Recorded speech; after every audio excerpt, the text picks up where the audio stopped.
Hello guys, வணக்கம். This is Anbuseelan. இன்னைக்கு நம்ம என்ன பார்க்க போகிறோம் அப்படின்னா பிஃபனாசி ரீட்ரேஸ்மெண்ட் அந்த இண்டிகேட்டர் பற்றி தான் என்டையராக இந்த வீடியோவில் பார்க்க போகிறோம்.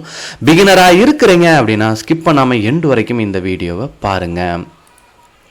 இன்றைக்கி இருக்க சூழலில் ரொம்ப பவர்ஃபுல்லான இண்டிகேட்டர் அப்படின்னு கேட்டிங்க அப்படின்னா பிஃபனாசி ரீட்ரேஸ்மெண்ட்.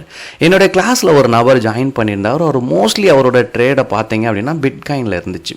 நான் அவர்கிட்ட கேட்டிருந்தேன், நீங்கள் ஏன் ஆப்ஷன் ரிலேட்டடாக படிக்க வந்தீங்க அப்படின்னு கேட்கும்போது, சரி அவர் சர்டன் ரீசன் சொன்னார். சரிங்களா, நான் இந்தியா மார்க்கெட்டை பற்றி தெரிஞ்சுக்கணும் அப்படின்னு சொல்லிட்டு உள்ளே வந்திருந்தார். அதில் இன்றைக்கி இருக்கிறதுல ஆப்ஷன்ஸ் வந்து ரொம்ப ஃபேமஸான ஒரு விஷயம். சரிங்களா, அப்போ நீங்கள் இதுக்கு முன்னாடி என்ன ட்ரேட் பண்ணிட்டு இருந்தீங்க அப்படின்னு அவர்கிட்ட கேட்டபோது அவர் சொன்னார், சார் நான் மாதிரி பிட்காயினில் ஃபுல் ட்ரேட் பண்ணிகிட்டு இருக்கேன். அப்போ என்ன ஸ்ட்ராட்டஜியை பயன்படுத்துவீங்க அப்படின்னு கேட்கும்போது அவர் இந்த இண்டிகேட்டரை சொன்னார். ஆக்சுவலாக என்னென்னா, ஸ்ட்ராட்டஜி வேறு, இண்டிகேட்டர் வேறு. இண்டிகேட்டரை வச்சு நீங்கள் ஃபுல்லாக பார்த்தீங்கன்னா அது டெக்னிக்கல் டூல் தான். சரிங்களா, ஸ்ட்ராட்டஜின்னு வரும்போது ஒரு 4-5 விஷயம் இன்க்ளூடாக வரும். அப்போது அவர் இதை வச்சு ட்ரேட் பண்ணி பெரிய லெவலில் லாஸ் போகலை. நீங்கள் பார்த்தீங்க அப்படின்னா பெருவாரியாக லாஸ் போகிறதுக்கான காரணமே என்ன அப்படின்னா, எந்த டூல் யாரையும் பற்றி எதுவுமே தெரிஞ்சிக்காமல் நம்ம ஃப்ரெண்ட் பண்ண ஒரு ப்ராஃபிட்டையோ ஏதோ ஒரு வீடியோஸ் பார்த்துட்டோ எங்கேயோ குரூப்பில் ஜாயின் பண்ணியோ நம்ம ஒரு விஷயத்தை பார்ப்போம். சும்மா பை செல் அப்படின்னு சொல்லி தான் நம்ம ஸ்டார்ட் பண்ணுவோம். அது என்டையராக கேபிட்டலை அழிச்சிடும். அப்போ இனிஷியல் டைமில் ஒரு இண்டிகேட்டரை பயன்படுத்துறது ரொம்ப முக்கியமான பாயிண்ட். அதில் இந்த பிஃபனாசி ரீட்ரேஸ்மெண்ட் ரொம்ப முக்கியமான விஷயம். Fibonacci retracement indicator is the technical analysis tool that draw horizontal line on the price chart to identify the potential support and resistance level based on the Fibonacci sequence. Traders used it to identify the potential reversal or pause point in the price trend, with the common level being இந்த levels எல்லாமே note பண்ணிக்கோங்க. 23.6, 38.2, 50, 61.8, 78.6 இதெல்லாம் mark பண்ணிங்க. இது ரொம்ப முக்கியமான விஷயம். எப்போதுமே வந்து ஒரு சப்போர்ட் அண்ட் ரெசிஸ்டன்ட் அப்படிங்கிறத நம்ம ட்ரா பண்ணுவோம். அதில் இருக்கையிலே லோயர் லோ ஹையர் ஹை அப்படிங்கிற ஒரு விஷயம் இருக்கும். இருக்கையிலே ஒரு பாயிண்ட் ஹை போயிருக்கும், இருக்கையிலே ஒரு பாயிண்ட் லோ போயிருக்கும். அதை வச்சு தான் இந்த ட்ரேட் ஃபுல்லாகவே இருக்கும். ரீட்ரேஸ்மெண்ட் அப்படின்னு கேட்டிங்க அப்படின்னா மார்க்கெட் சப்போர்ட்லேருந்து ரெசிஸ்டண்ட்டை நோக்கி போகும். அங்கே ஒரு சின்ன ப்ராஃபிட் புக்கிங் நடக்கும். சின்னதாக ஒரு வளைவு இருக்கும். நீங்கள் கவனிச்சிங்கன்னா தெரியும். அதுதான் இங்கே நம்ம ரீட்ரேஸ்மெண்ட் அப்படின்னு சொல்கிறோம்.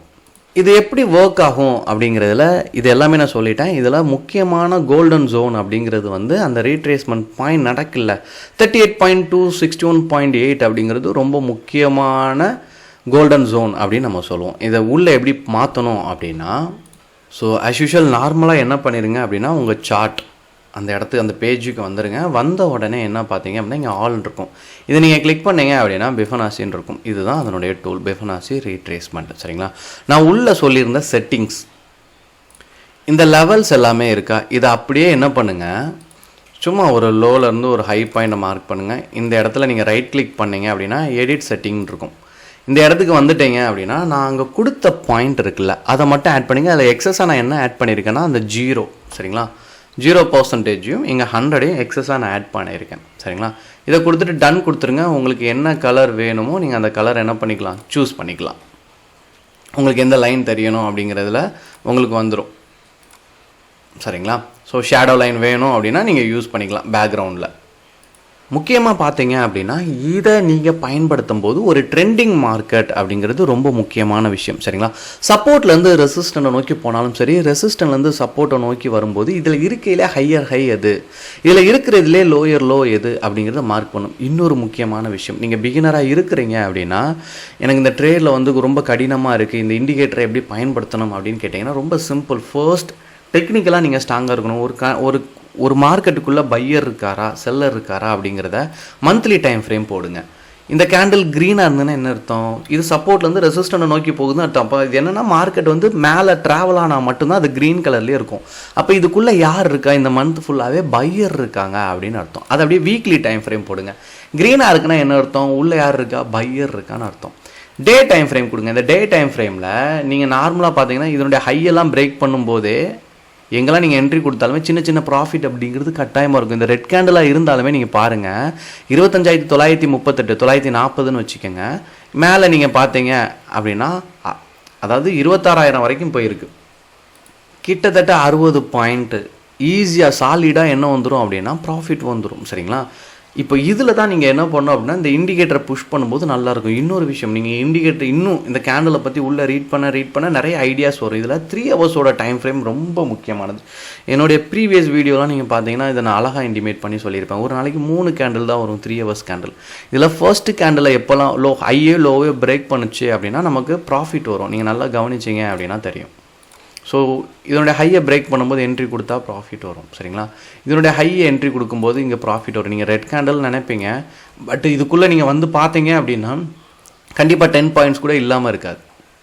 சரிங்களா? இங்கே பாருங்கள், 985லேருந்து 1014. சரிங்களா? புரியறதுக்காக சொல்கிறேன், அந்த 900 எடுத்ததுனால அப்படி சொல்கிறேன். சரிங்களா? கிட்டத்தட்ட இங்கே நீங்கள் பார்த்தீங்க அப்படின்னா நியர்லி 30 பாயிண்ட் இருக்குது.